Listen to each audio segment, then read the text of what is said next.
Bem-vindos a mais um Ouriz Performance. Eu estou aqui com o meu amigo Aaron Gracie. Aaron, Obrigado você por ter vindo. Na Ouriz, a gente trata performance como um assunto muito sério, né? Assim como no esporte, os investimentos necessitam de disciplina, estratégia e performance, claro, né? Por isso, a gente convida aqui celebridades, pessoas que estão acostumadas a viver com esse dia a dia de performance, né? Então, eu queria que, se você puder, contar um pouquinho, né, da sua história, da família, como é que o jiu-jitsu começou, né? A família Gracie levando o jiu-jitsu, essa história há mais de 100 anos para o mundo, né? Sim. Assim, acho que é uma responsabilidade muito grande que vocês têm. E eu queria, né? Acho que nem todo mundo conhece a história profunda de onde nasceu e como cresceu o jiu-jitsu no mundo. Então, se você puder contar um pouquinho, Claro, o pessoal seria legal. claro. Primeiro, obrigado pelo convite, estar aqui. É Imagina, um prazer o enorme. prazer é nosso. E é sempre bom falar da história do jiu-jitsu, da história da família. Na verdade, muita gente não sabe como começou. Muitos praticantes não sabem. Mas o jiu-jitsu é uma arte milenar. E, na verdade, era chamada jujutsu. Tanto o judô quanto o jiu-jitsu vieram do jujutsu. Então, existem recordes de guilhotina, que são posições do jiu-jitsu, em quase pintura de caverna, sabe? É muito, muito antigo, uma arte milenar. E aí passou pelo Japão, e no Japão tinha um japonês chamado Mitsu Maeda, que era um mestre de Jujutsu da época. O Jujutsu e o Judô eram praticamente iguais. E aí esse japonês saiu de lá e começou a viajar pelo mundo. E era um rapaz magro, não era um, assim, essa cara de lutador, de casca grossa. Né? Tranquilo. E ele passou pela Europa, passou por Londres, por vários lugares. E ele chegava em cada lugar e ele desafiava os outros. Então ele chegava aqui, entrava na origem e falava: eu quero lutar com todo mundo. E aí sempre, naquela época, tinha alguns que desafiavam. Vou pegar esse baixinho aí. Exato. E o japonês não aparentava ser lutador. E ele fazia isso tudo quando era lugar. Então ele passou por Nova York, ele abriu uma academia em Nova York, o Mitsu Maeda. Passou por Londres, pelo México, foi por vários lugares e foi parar no Belém do Pará. Então ele chegou em Belém, foi andando pela cidade e se deparou com um circo. Ele viu o circo e falou: bom, circo e eu tem tudo a ver. Entrou no circo e falou: olha, eu gostaria de lutar contra quem quiser, quem você quiser, para o dono do circo. Aí o dono do circo veio esse japonês abusado, né, em Belém, e falou: você tem certeza que você quer lutar? Não é de brincadeira. Não é de brincadeira, não é marmelada, que ele achou que era. Porque antigamente tem o WWE, até hoje em dia tem, marmelada, né? Tudo armado, eles lutam, já sabem quem vai ganhar. Aqui a luta é de verdade. Aí o japonês falou: não, pode me colocar para lutar de verdade. Ele falou: não, acho que você não entendeu. Você tem certeza que você quer lutar de verdade? Ele falou: sim, quero. Tá bom. Aí o dono do circo escolheu 5 caras fortes, até do açaí lá de Belém, vitaminados, e botou para lutar contra o japonês. Aí botaram no jornal, venha assistir, todo mundo achando que a morte do japonês. Exato. O dono do circo pensou: vou ganhar um dinheiro vendo o japonês apanhar, né? Aí chegou o dia, lotado, sold out, parado, e encheu o circo. O japonês todo simples, humilde, subiu no ringue, e os 5, não de cada vez, não ao mesmo tempo, um de cada vez. E começou. Aí o Mitsu ia lá, derrubava, finalizava todo mundo. E enquanto ele estava lutando, tinha um garoto que estava debaixo da arquibancada assistindo, maravilhado com aquilo. Ele falou: nunca tinha visto isso. Estava acostumado com no circo ter mágica, ter outras coisas, e de repente viu aquele japonês, um cara frágil, derrotando pessoas muito maiores, e sem dar um soco. Então, imagina, naquela época isso não existia. Então ele foi, deu uma italiana no primeiro, finalizou o segundo, terceiro, quarto, quinto, ganhou de todo mundo. E aí o garoto chegou pro pai e falou: pai, eu tenho que aprender isso. Eu quero ser igual a ele. E o pai falou: poxa, eu sei que o que ele fez foi verdade. Né? Não era combinado.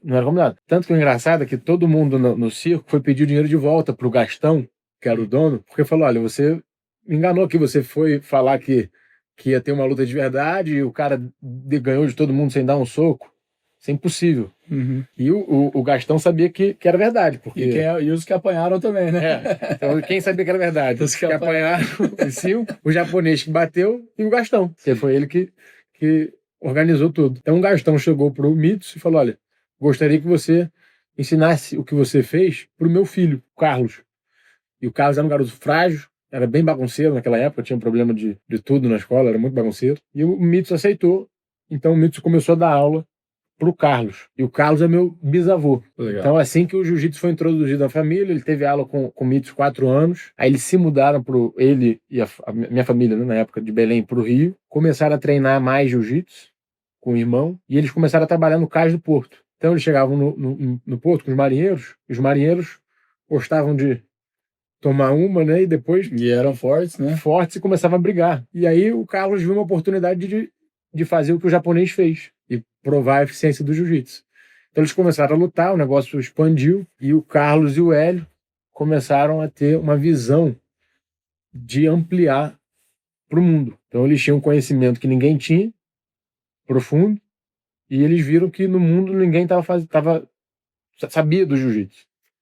Então eles começaram a ter muitos filhos. O Carlos teve 21 filhos. Imagina, 21 filhos. Um filho dá trabalho, imagina 21. Sabemos bem. Então, você tem quantos? 2. 2. Imagina 21. 2 que deve valer por 4. Imagina. E aí, aliás, você conheceu eles bem. Sim. Só eles dois. Só os dois. Imagina. 21. E o irmão, não satisfeito, teve 9. Então, 30. Uma casa com 30 crianças. E é muito engraçado, porque em Teresópolis, eles tiveram que se mudar para Teresópolis porque tinha que ter uma fazenda para cuidar das crianças. Então, eles botaram um muro muito alto para ninguém... Imagina ter gente para cuidar de 30 crianças, é impossível. Então, eles botaram um muro muito alto. Para ninguém fugir. Deixavam as crianças soltas.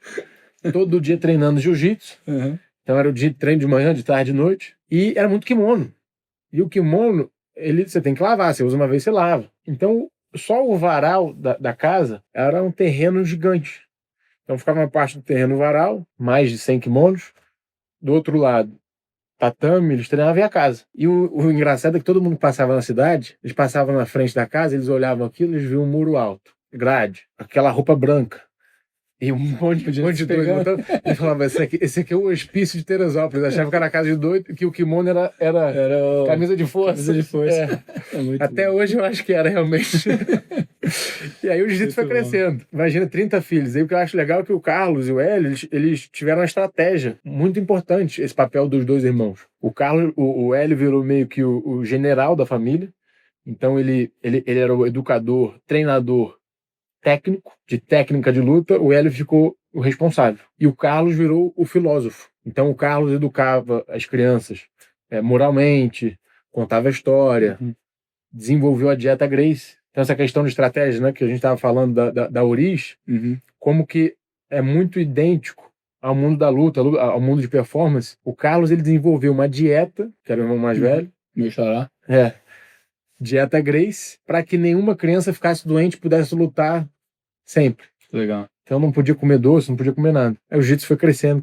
Esses 30 filhos tiveram mais filhos, minha avó teve 12, eu ainda não tenho nenhum, minha avó tá tentando me convencer para ter. Tô com 24 anos, né? Eu falo que eu treino jiu-jitsu há 24 anos. E acho que uma coisa que eu lembro que você comentou, né, tem essa regra dentro da família, né? Todo mundo tem que ter faixa preta. É obrigatório. É obrigatório. Nasceu, faixa preta. Se tiver uns campeonatos mundiais aí, acho que depois nós vamos falar um pouquinho, né? Você foi 4 vezes campeão mundial. Você pode falar um pouco mais alto na mesa do almoço. Tem mais tempo de fala lá no jantar, no almoço. É verdade. Eu acho que se você puder comentar um pouco, né, dessa história, mas acho que outra coisa também que eu acho que tem nem todo mundo conhece, que é quem não pratica, né, o esporte, é o método de graduação.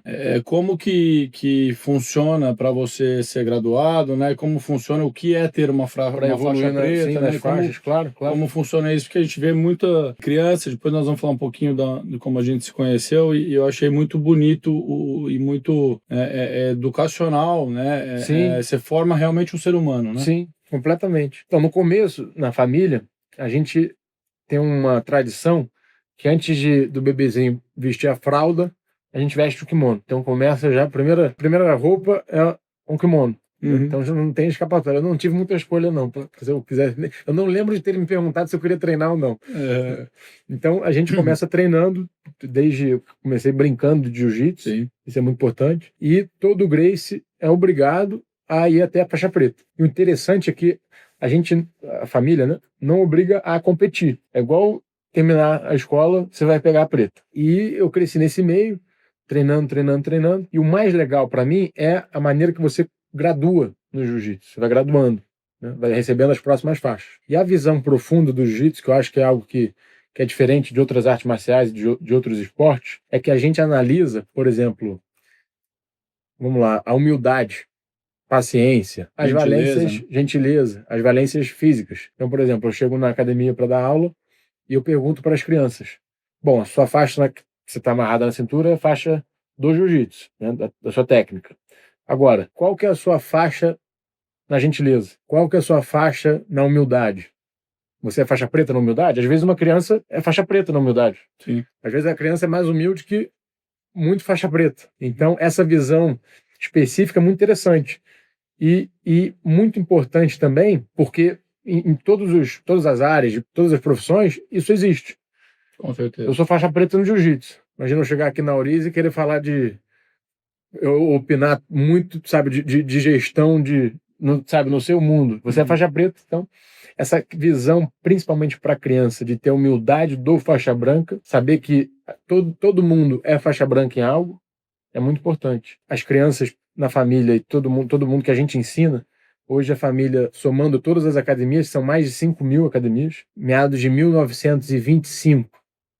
Foi a primeira aula, meio que oficial, mas eles já estavam treinando, que o Carlos e o Hélio, e daí para frente, são mais de 100 anos, né? Agora a gente está em 2026, então 2025, a gente celebrou 100 anos de jiu-jitsu. Um evento muito bonito, né? Foi no Rio, a gente subiu no Cristo, o plano era botar um kimono. Eu dei a ideia pro padre lá, mas ele não liberou, não. A gente queria botar um kimono e uma faixa preta no Cristo. Ele falou: isso aí já é demais. Eu falei: tá bom. Não, a gente. Você falou uma coisa muito importante que a gente considera regra aqui, né? O nosso principal ativo aqui na Oriz são as pessoas, né? Então, a gente, como nós cuidamos de família, desde na entrada do cliente até como lidar com essas conversas, como a gente falou, né? A família, né? Sucessão, como cuidar dos investimentos, né? Como você tratar as pessoas. Né? Acho que isso é muito importante e a gente aqui leva isso muito a sério, né? E eu imagino que nesses momentos, né? Que você não é obrigado a competir, mas a família, né, é uma família competitiva, né? Sim. Assim, e como foi para você? Que horas que você decidiu? Quando você decidiu em competir e aí ser, né, 4 vezes o melhor do mundo, né? Tem pouca gente no mundo, então deve ser uma coisa bem simples, né? Bom, eu lembro quando eu era criança, eu perguntava para os meus amigos, quantas horas você treina? Eles treinam? Como assim? Treina o quê? Eu falei: você treina quantas horas? Falei: não, eu jogo videogame, eu estudo, né? Eu falei: você não treina 3 horas por dia? Eles: não treino, não. Aí eu chegava para outro: e você, treina quantas horas? Você deve treinar umas 2, né? Eu falei: não treino nada, eu jogo futebol de vez em quando. Eu falei: poxa, que estranho. Aí eu comecei a reparar que tinha alguma coisa errada, né? Alguma coisa diferente. Sim, faço algo a mais aqui, né? Aí eu comecei a entender que a minha infância estava de uma maneira positiva, claro, estava diferente do resto. E aí eu entendi que tinha algo diferente ali, algo especial. Quando era bem pequeno, dessa maneira, eu comecei a reparar que nenhum amigo meu treinava 4 horas por dia. Aí eu entendi que, opa, tem algo a mais, algo a mais aqui. E essa questão que você tinha falado da sucessão é algo que me perguntam muito, porque muitas famílias têm uma questão com isso muito séria, né? Porque, assim, a pessoa constrói tudo, por exemplo, do Carlos, meu bisavô construiu tudo, ficou a vida inteira dando aula, construiu patrimônios, academias, expandiu o jiu-jitsu para o mundo, e aí qual que é o sonho dele? Que o filho leve isso adiante. O filho não, os 30. Os 30 levem isso adiante, né? Eu acho que ele fez mais porque falou: algum vai dar certo. É estatística. É estatística, tem a chance de maior. Então o foco dele foi muito na sucessão. Então qual que foi a estratégia do Carlos e do Hélio? Eles viram: bom, o Carlos era essa figura mais de filósofo e o Hélio general. e eles encantavam a criança com o trabalho. Então, por exemplo, o que eu vejo muito os pais, isso eu vivenciei quando era criança. Eu vivi isso, né? Eu chegava pro meu pai, para os meus tios, e eles iam trabalhar da aula, e eu estava na academia muitas vezes, e eles sempre falavam do trabalho com muito amor. Era um prazer enorme da aula, era algo muito prazeroso. Então, eu sempre tive esse encanto pelo trabalho, desde criança. E essa questão da brincadeira de criança, isso me fez me apaixonar pelo negócio. Na verdade, é uma arte marcial, mas virou o negócio da minha família, né? Claro. Então, isso me fez, assim, a questão da sucessão para a criança tem que ser vista de uma forma lúdica. E você já tem que planejar isso desde os 6 meses, né, que eles fizeram. E ter mais filho é muito bom, porque estatisticamente Sim. aumenta a chance. O duro tem que cuidar bem dos investimentos para poder manter isso aí, né? Porque imagina quanto que custa, né, tudo isso. Né? Tem uma fazenda em Teresópolis, bote um muro muito alto, tatame o kimono, está resolvido. Cerca o pessoal lá dentro. Exato. E aí, como é que foi a sua competição? E aí, eu lembro que nós falamos num dos encontros que a gente teve, se você puder citar algumas lutas, né? Alguns cenários desafiadores aí que você enfrentou. Poxa, são muitos. Claro. Acho que teve uma última luta recente que foi muito... Foi a mais importante e diferente, né? No desafio que ninguém queria aceitar, né? Sim. O Ryan tem algum problema, né? Foi exatamente isso. Bom, cada geração da família tem um campeão. Então tem uma pessoa que eles escolhem para representar a família e lutar e botar a cara a tapa, né? Que a gente fala. Então a primeira geração foi o Hélio, que foi o grande campeão da família. Depois teve o Hollis, o Carson, o Rickson, que é o meu tio-avô. Sim. Ele venceu 400 lutas e nunca perdeu. Perdeu uma vez quando era criancinha. Então imagina você lutar 400 vezes e nunca perder. E é engraçado que eu passei um tempo com ele lá em Los Angeles e eu falei, tio, eu cresci ouvindo que a gente aprende mais na derrota. Ele, é verdade, meu filho, é verdade. Então me diz uma coisa, como é que você aprendeu? Você nunca perdeu? Aí ele riu pra caramba, deu uma gargalhada. E aí ele me falou que ele, na estratégia, ele planejava isso muito. E ele planejava, ele treinava como se ele estivesse perdendo. Então, se você fosse assistir o treino dele para uma luta, você achava que ele ia perder, porque no treino ele se colocava em posições ruins, planejava, poxa, e se isso aqui não der certo, se esse investimento, sabe? Então, ele tinha muita profundidade disso, o Rickson. Depois veio o Renzo, o Roger. O Roger é meu primo, eu morei com ele lá 2 anos em Londres. Ele é só 10 vezes campeão mundial, também nunca perdeu, nunca foi finalizado. Perdeu uma vez criança também, e esse cara que ganhou dele parou de treinar jiu-jitsu, até hoje fala para todo mundo, olha, eu finalizei o Roger Gracie. Então, cada geração teve um campeão. E aí eu vi que foi chegando a minha vez, né? Eu fui crescendo, mudei para Nova York aos 14 anos, para morar lá com meu tio Renzo. Sim. E comecei a treinar todo dia. Então eu cheguei lá num ambiente que eu olhava pro lado, tinha, só de primo aqui que eu vou lembrar, desculpa aí meus parentes se eu esqueci alguém, mas Gregor, Igor, Hollis, Neymar, Robicinho, Kiwan, Ronis, os nomes todos diferentes, né? Aí tem o Cairo, que tá em Los Angeles, tem o Kron, tem muito Kira, que me graduou faixa preta. Então eu cheguei lá, comecei a treinar todo dia e chegou a data da minha primeira competição. Primeira vez que eu fui competir. Faixa amarela, 15 anos. 15 anos para a primeira competição de um Gracie é super tarde, é quase aposentado. 15 anos já era para ter lutado várias vezes. Aí eu lembro que eu fui lutar, me inscrevi no campeonato, e foi muito engraçado, porque eu estava super nervoso, né? Eu lembro que os garotos viam o nome Gracie no kimono, no placar, e eles ficavam nervosos. Aí eu olhava e falei, ele tá nervoso, eu também tô nervoso, mas... E eu não entendia, por causa do nome. Bom, primeira luta. Comecei a lutar, primeira luta da minha vida num campeonato, 15 anos. Deu 15, 18 segundos, o cara me finalizou num triângulo. Com minha família inteira assistindo. Falei, putz, golaço. Parabéns pra ele, dobrei meu kimoninho, não tinha nem medalha, porque eu não tinha nem subi no pódio. Aí o rapaz que estava organizando o evento, esse campeonato, era amigo do meu tio. Treinava na academia do meu tio Renzo em Nova York. Aí ele falou, Ryan, volta aqui, eu vou te colocar em outra categoria. Eu falei, não precisa, pra que isso? Vou te colocar em outra categoria. Ele me colocou em outra categoria, perdi de novo. Aí ele foi me trocando de categoria. Então ele me botou terceira, lutei 3 vezes, perdi. Quarta vez, no mesmo dia, perdi. Quinta, perdi. Sexta, perdi. Sétima, perdi. Aí, quando tinha mais uma categoria para lutar, eu falei, poxa, vou perder. Pô, já foi, só tem essa. Não precisa nem entrar, né? Exato. Aí eu falei, bota aí, vamos lá. Aí eu ganhei. Aí eu venci. E no final do dia, quando eu tava saindo do campeonato, tinha uma fila de todos os garotos que me ganharam, com os pais, e para tirar foto comigo. Então eu tomei um pau deles, e no final ainda tive que tirar foto. Eu no meio, o garoto que me ganhou, o pai, e eu segurando a medalha dele assim, tipo assim, parabéns. Aí depois desse dia eu falei, bom, pior do que isso não fica. Aí eu comecei a competir direto. Ganhei. Aprendeu, né, na derrota, né? Acho que isso é muito importante. Você aprender e não repetir os erros. Né? E aí eu aprendi muito nesse campeonato, continuei competindo. Aí consegui vencer meu primeiro campeonato mundial, depois o segundo, aí ganhei alguns pan-americanos, se não me engano foram 3, acho que 2 europeus e os 4 mundiais. Aí eu não parei mais de competir, e a Kira Grace, que é minha prima, que é como se fosse minha irmã, que é só 8 vezes campeã mundial, ela que me graduou a faixa preta. Então eu fui o primeiro Grace da família a ser graduado por uma mulher Grace, que foi a primeira mulher faixa preta da família. Então foi muito legal. Muito legal. Que bom.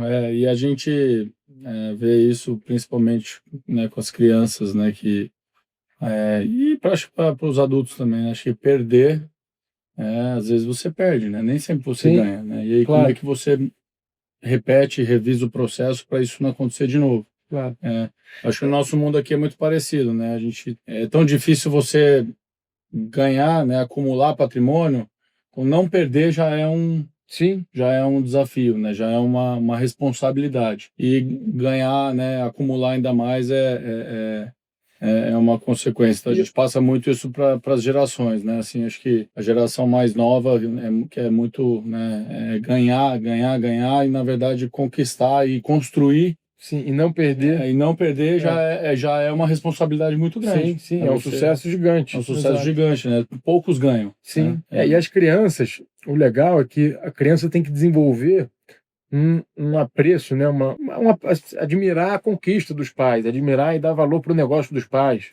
Né? Tem muitos amigos meus que não gostam muito do negócio da família e querem fazer outra coisa, mas é um presente, sabe? Um tesouro. Então, essa questão de você encantar a criança logo cedo com o trabalho, com o negócio da família é muito importante. E também para os jovens desenvolver essa questão da estratégia e pensar a longo prazo. Então, imagina, eu treino jiu-jitsu há 24 anos. Eu demorei mais de 10 anos para conseguir, vou contar essa história da luta com o Felipe, mas para conseguir ganhar essa luta com o Felipe foram 21 anos. Imagina se eu penso a curto prazo, eu jamais conseguiria vencer uma luta dessa. Ia se decepcionar bastante. Exato. E essa questão... E como foi essa luta com o Felipe? Bom, eu recebi minha faixa preta da Kira, e aí 1 mês de faixa preta, eu recebo uma ligação. Iron, tem uma luta aqui para você, tem um rapaz que tá te desafiando, escutei a proposta, aceitei na hora, assinei o contrato, mandei por e-mail, tudo certo. Só que eu fiz um erro muito grande, cometi um erro, que eu não li o currículo dele. Então eu lembrei, né, quando eu escutei que o nome era familiar. Sou faixa preta, manda vir. Manda vir, faixa preta, na minha categoria. Já tinha escutado falar do nome dele, mas eu não li o currículo. Foi um erro gravíssimo.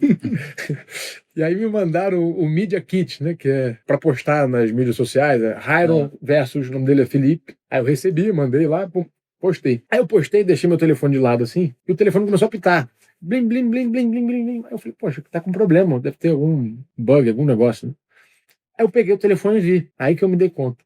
Eu recebi mais de 1000 mensagens de boa sorte. Meus familiares todos. Poxa, garoto, parabéns. É isso aí. Poxa, que bom você aceitou essa luta. Nossa, tipo isso. Boa sorte, vai com Deus, meu filho. Aí que eu pesquisei o currículo dele. Ele já tinha 9 anos de faixa preta, eu só tinha 1 mês. Ele já era 2 vezes campeão na faixa preta e eu até então nenhuma. Eu falei, putz, melhor treinar.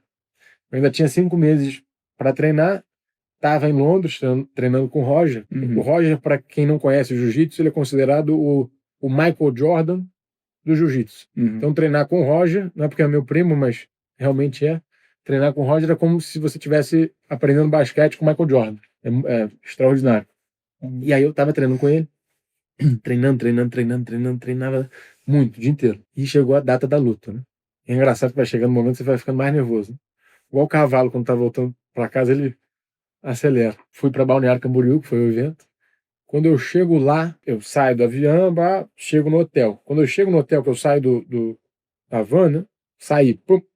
Quando eu saio, eu sinto uma mão no meu ombro, assim. Eu olhei, era o manager dele, o agente de luta, que foi quem deu o meu nome para ele escolher para lutar, né? Quem casou a luta. Aí, opa, tudo bem? Poxa, Raio, eu queria te agradecer. Falei, poxa, Vitor. Por que, Vitor? Você quer me agradecer? Ele, ué, você não sabe? Eu falei, não, por favor, você salvou o evento. Eu falei, eu salvei o evento? Como? Ninguém queria lutar com ele. Tipo assim, você foi o único otário que aceitou a luta. Eu falei, poxa, Vitão, obrigado por ter me avisado. E foi nervosismo, foi aumentando. Já estava sem dormir. E os meus parentes foram chegando. Chegou a coletiva de imprensa, aquele mar de gente gigante, igual tem no UFC, tem as plaquinhas com o nome, eu estou sentado lá, quietinho, eu falo pouco, estou falando agora, mas eu falo pouco lá na hora. Perguntam pro Felipe, era uma mesa grande assim, e perguntam para ele, ô Felipe, como é que vai ser a luta? Nessas horas tem que ter o sangue frio. Felipe, como é que vai ser a luta? Aí ele pega o microfone, olha para mim assim e fala, eu vou finalizar ele em 1 minuto.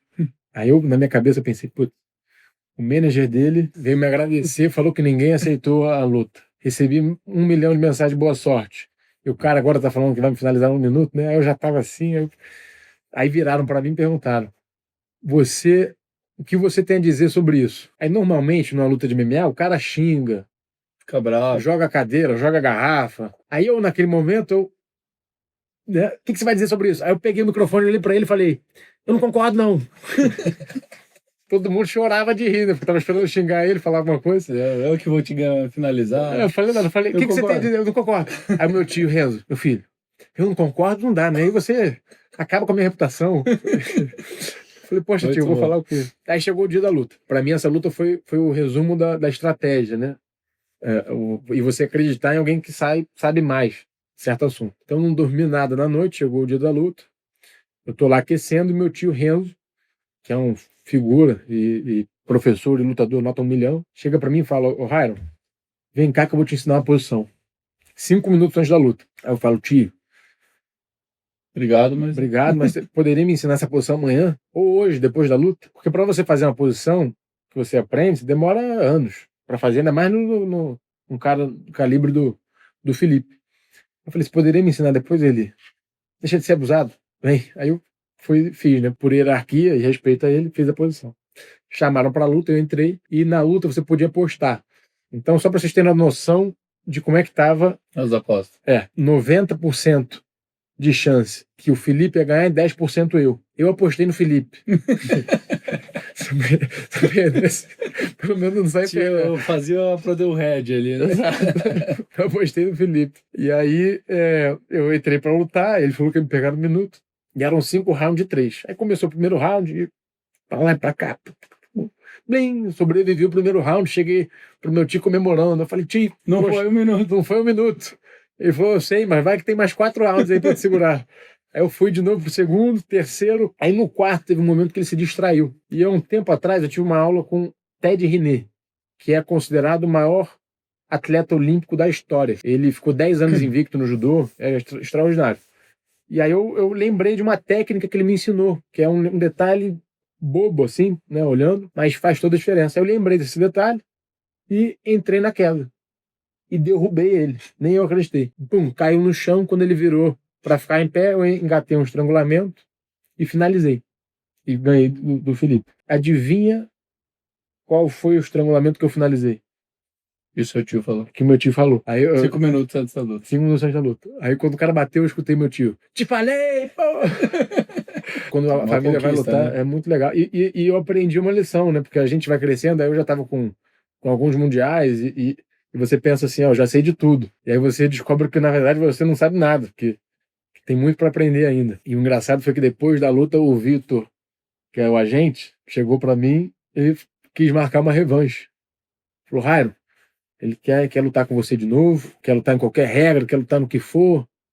Aí eu virei para ele perguntando, você concorda? Você aceita? Eu não concordo, não. Eu nunca mais luto com ele.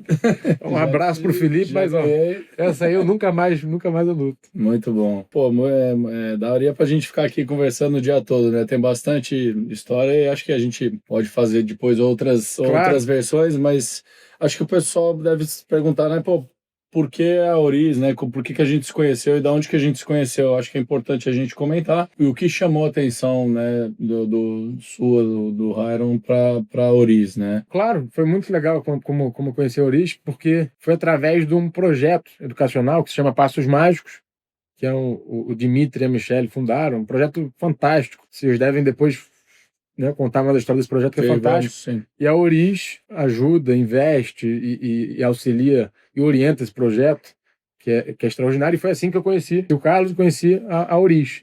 E aí eu, assim, lutei minha vida inteira, né? Então eu tenho 24 anos e estou há 24 anos treinando, lutando, competindo jiu-jitsu e focando no que eu sei fazer, que é jiu-jitsu e de certa forma, estrangular os outros um pouco.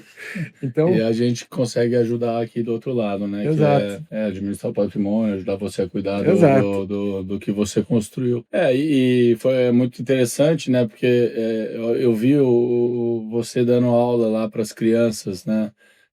Explicando essa origem do esporte e como funciona. Passos Mágicos depois a gente vai contar um pouco, mas é um instituto que pega as crianças ali entre 7 e 8 anos, no contraturno da escola, e potencializa essas crianças que muitas vezes estão aquém, né, da idade.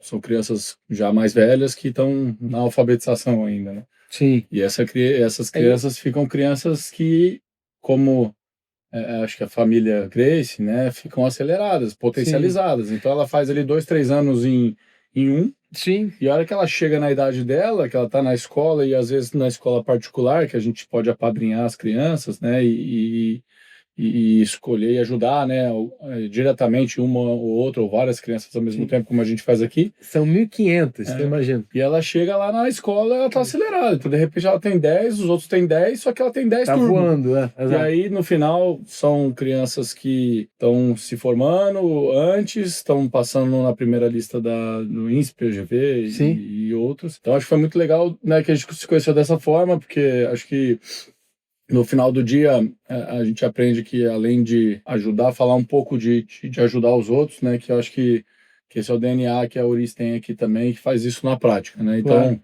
a gente se conheceu através dessa causa positiva, e a gente convida todos aqui a conhecer um pouco mais. E quem quer ajudar e às vezes não sabe como ajudar, eles têm 34 anos de história, auditados, tem vários membros do mercado financeiro aqui que já são seríssimos, conselheiros e tal. Então depois a gente vai trazer um pouquinho mais e até convidar o Dimitri para falar aqui um pouco para a turma.